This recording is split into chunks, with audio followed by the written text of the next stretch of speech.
Osneiros, Enredo de Sinopse, Beija-Flor de Nilópolis, a deusa da passarela, também conhecida como Minha Escola, Minha Vida, Meu Amor, meu Deus do céu, haja coração.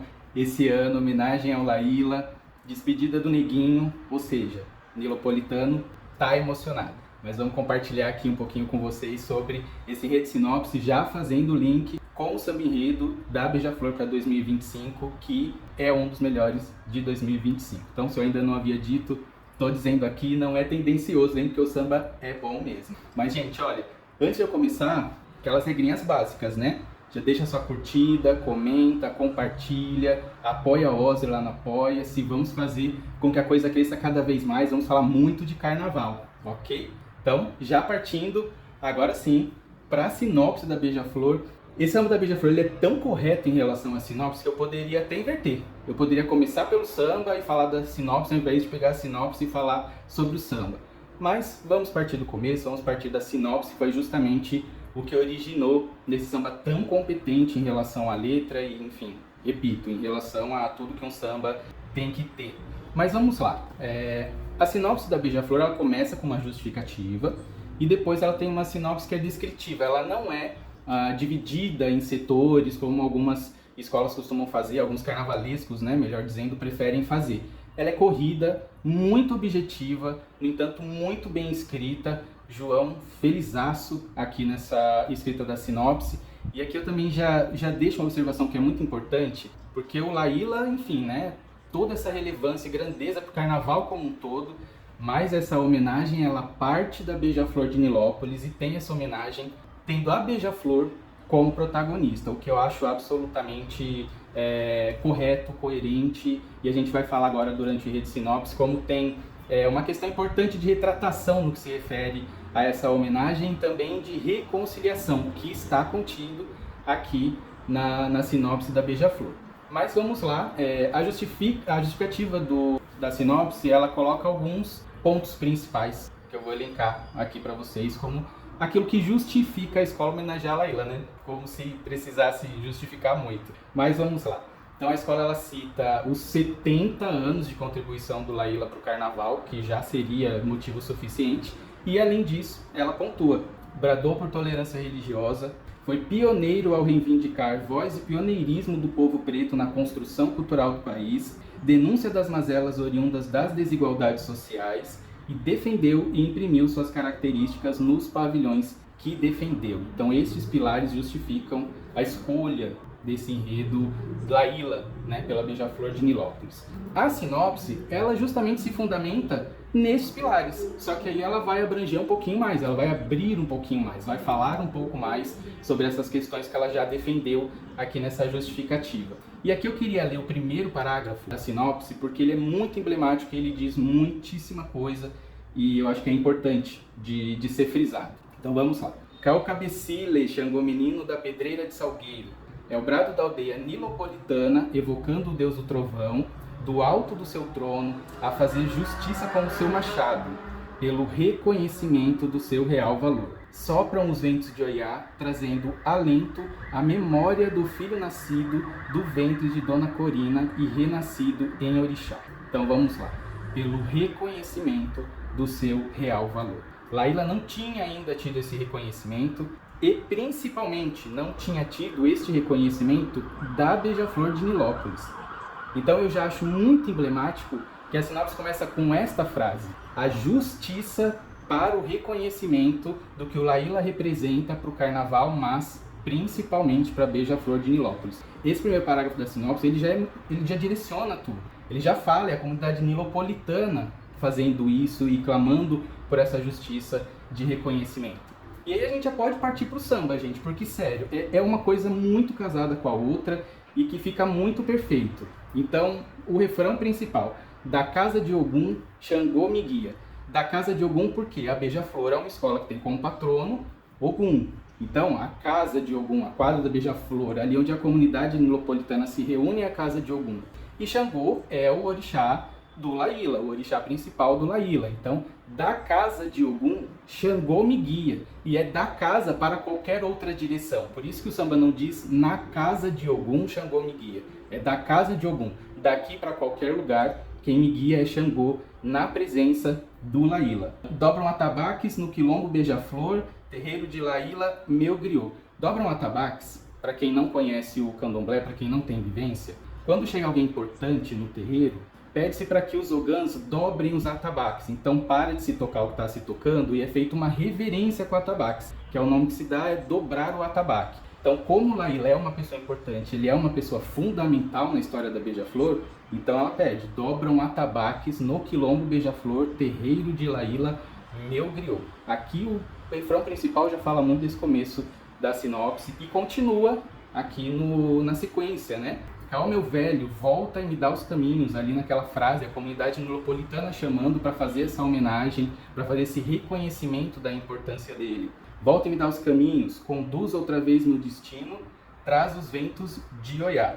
Já está 100% ali com aquela introdução da sinopse. Depois, no decorrer da sinopse, vai vir justamente toda a religiosidade do Laíla. Então ali o João Vitor fala sobre a relação dele com os orixás, com os caboclos, com os pretos velhos, com as ciganas, né? Com essa tradição oracular cigana. Fala sobre a fé dele em Deus acima de tudo, o sincretismo, o terço, a questão da religiosidade católica também. Então Laíla muito sincrético e vem aqui no decorrer do samba falando justamente sobre tudo isso que está discorrido ali na sinopse. Então você vai ter, agô meu mestre, tua presença ainda está aqui, mesmo sem ver eu posso sentir, faz Nilópolis cantar, ou seja, aquele clamor, né, que a gente já falou antes. E aí vem o refrão. Desce o morro de Oió, Benedito e Catimbó, o Alabá do Um, traz o terço para benzer, e a cigana Poerê, meu Exu. De copo no palco, sandália rasteira, no chão sagrado toda quinta-feira. E aqui é até uma parte do samba que sofreu modificação pela escola, né? Mas uma modificação que realmente ficou muito bom, melhorou o samba, a partir de uma reivindicação da comunidade, porque de início a mudança não ficaria assim, mas já faz essa introdução do religioso, da vida religiosa, da crença do Laíla, que é justamente como começa a sinopse, logo depois daquele clamor pela presença dele, pelo reconhecimento, para falar sobre a questão dele com o carnaval. E aí aqui já fica muito evidente como isso é muito colocado para a Beija-Flor. Então, de copa no palco, sandália rasteira, no chão sagrado toda quinta-feira. Quinta-feira que é o dia do tradicional ensaio semanal da Beija-Flor de Nilópolis. Então aqui está falando da quadra da Beija-Flor, está falando de Laíla com a Beija-Flor. Então aqui já faz essa transferência que a sinopse também propõe. Quando ela termina de fazer a narrativa religiosa, ela começa a fazer a narrativa do Laíla no carnaval. Toda a trajetória dele dentro do carnaval. E aí aqui começam a vir justamente todas aquelas questões que estavam na justificativa. Cita como Laíla bradava contra a intolerância religiosa, como ele defendia a liberdade de crença, sobre os vários enredos que ele ajudou na condução de carnaval, propondo antes, referente à questão das mazelas sociais, né, que já estavam colocadas ali. Então começa a ter essa descrição no enredo e também no samba. Então aqui, o brado no tambor, feitiço. Brigou pela cor, catiço, coragem na fala sem temer a queda, o dedo na cara, quem for contra a reza. Então, fala justamente dessa luta, né, das bandeiras que o Laíla defendia enquanto personagem importante e que dita tendências dentro do mundo do samba. E aqui, repito, dentro dos pavilhões que ele ali trabalhou, mas principalmente dentro da Beija-Flor de Nilópolis. E aí, além desse legado de trazer toda essa importância, fala também sobre características do Laíla, características artísticas, e algo que a sinopse destaca muito, é sobre o talento dele com a questão musical. Então a sinopse ela coloca que ele ouvia muita música erudita e que ele fazia essa interligação com o mundo percussivo das escolas de samba, e isso acabou por gerar um ouvido muito afinado e que acabou fazendo com que ele tivesse essa maestria na condução sonora e musical, né, das escolas por onde ele passou. E aí o samba também fala, aqui no decorrer dele, vencer o seu verbo, que enfim, o Laíla tinha essa questão, né, de para ganhar, a gente vai entrar para ganhar. Gênio do ouvido perfeito, a trança nos versos, divino e humano em seu jeito. Queria paz, mas era bom na guerra. Habitou em outras terras, falando das outras escolas, viajou nas ilusões, deu voz à favela e tantas gerações. Então volta a questão dele dar voz a periferia, ao subúrbio, a quem não tem voz, aquilo que já está colocado na justificativa do enredo, traz um pouco da personalidade, como que o Laíla executava toda essa maestria dele. Então ele tinha essa personalidade forte, isso fica muito bem descrito aqui no samba. E depois que a sinopse faz aquela introdução, fala sobre as crenças e sobre a vida religiosa do Laíla, transcorre sobre a questão do Laíla como carnaval, aí ela vem para a grande apoteose, que é quando o Laíla justamente se reencontra com a comunidade lilopolitana, com o Joãozinho 30, e a partir daí tem uma grande aclamação, um grande acontecimento, uma grande festa. E aqui a sinopse fala sobre o Gurufim para o Laíla, e isso é muito emblemático, né?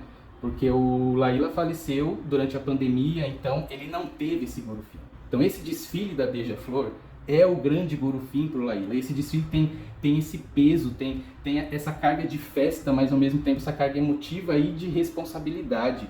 Então não à toa, está todo mundo muito emocionado.